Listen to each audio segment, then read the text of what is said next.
Hey friends, Ash here with gentsscents. Hope you're doing really well. Today I'm going to be talking to you guys about 5 different fragrances to turn up the heat. You know what I mean. So yeah, the idea here is 5 different fragrances that incorporate the idea of heat or flames or spice or something like that, and at the same time are really good for pulling positive attention. So yeah, kind of a cheesy name to go along with this video. Let's go ahead and jump into it. Let's check these out.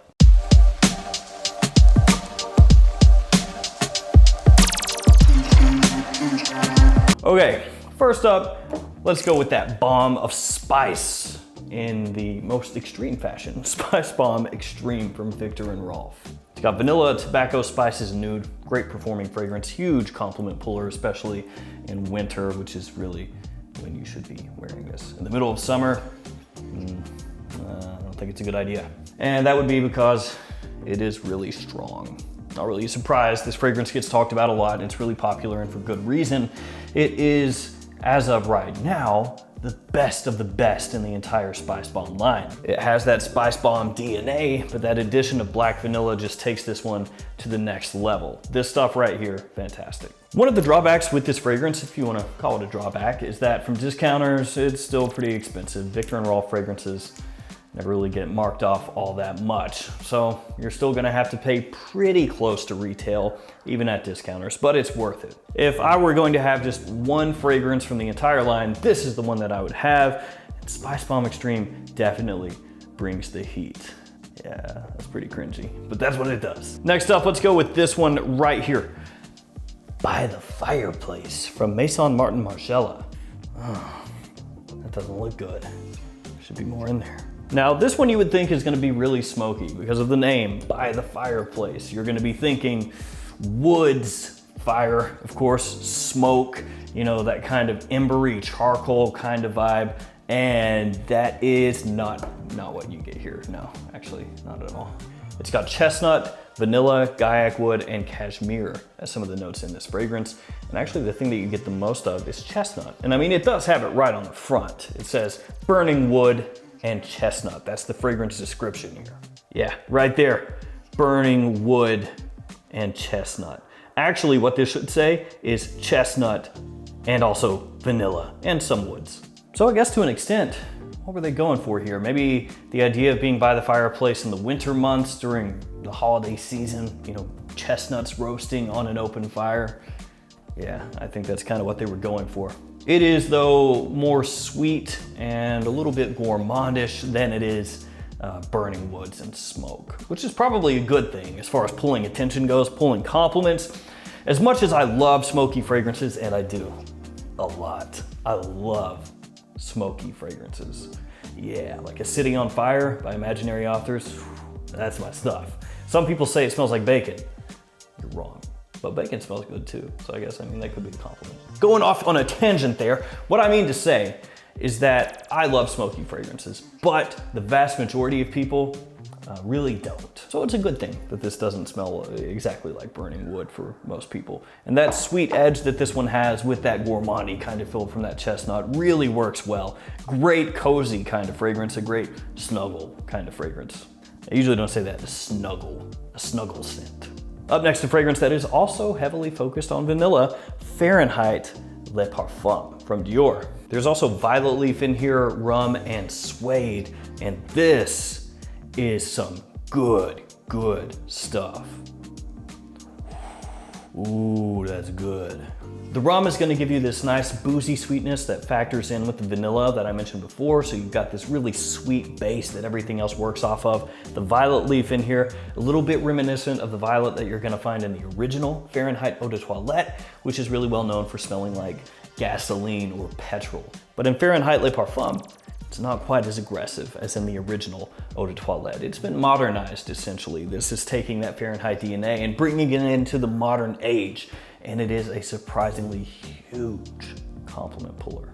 This is the type of fragrance that works very well for the guy that's just looking for a fragrance that other people are gonna love. You know, the type of guy that says, hey, I really don't care if this is artistic or if this is super unique. Is it going to get me positive attention? That's all I care about. That type of guy can wear this. And also the type of guy that likes fragrances that are more unique, that do have that little bit of an artistic edge, they can wear this too and be happy. It is a Dior, and it's not always the easiest to find at discounters. So like Viktor & Rolf Spicebomb Extreme, this one's gonna be also a little bit more on the expensive side as far as designer stuff goes, but worth it. Another obvious one here for fragrances that turn the heat up. Fragrances that bring the heat, compliments heat, I don't know. Eros Flame from Versace. This one has vanilla, tonka, mandarin orange, and pepper as some of the notes in the fragrance. And really, every fragrance in the Eros line is a huge compliment puller. The original Eau de Toilette, the new Eau de Parfum, and of course this bad boy right here. This one I wrote off initially. Actually, when I first got this fragrance, I thought, yeah, it's okay. It's a bit redundant, don't really care for it. Went back, revisited it, and I thought, you know, actually kind of takes that Eros Eau de Toilette DNA and improves upon it. Makes it more wearable, more versatile, instead of just being only considered a club fragrance or a night out fragrance, which is what a lot of people consider the original to be. This one becomes a fragrance that you can use in more situations. It's a little bit more office friendly than the original Eau de Toilette. It's great casually, great on a date, and also on a night out. So this is that kind of fragrance that you just put on anytime, anywhere, any place. People are gonna like it. You don't have to think too much about it. Eros Flame, like the original Eros Eau de Toilette, huge compliment puller. Good performance too. Now this last one, kind of a double header, an Azzaro double header. I've got a fever, and the only prescription is more amber? Amber fever. Clary sage, cacao, and amber, some of the notes in this fragrance. This one, when it's in stock at discounters, it's typically 30 bucks or below. Really, really solid for that price. This one's got a little bit of an herbal facet off the top, and you can smell it off the atomizer as well. That's gonna be that clary sage, but that's not really a huge part of the fragrance. That is kind of there and then fades away.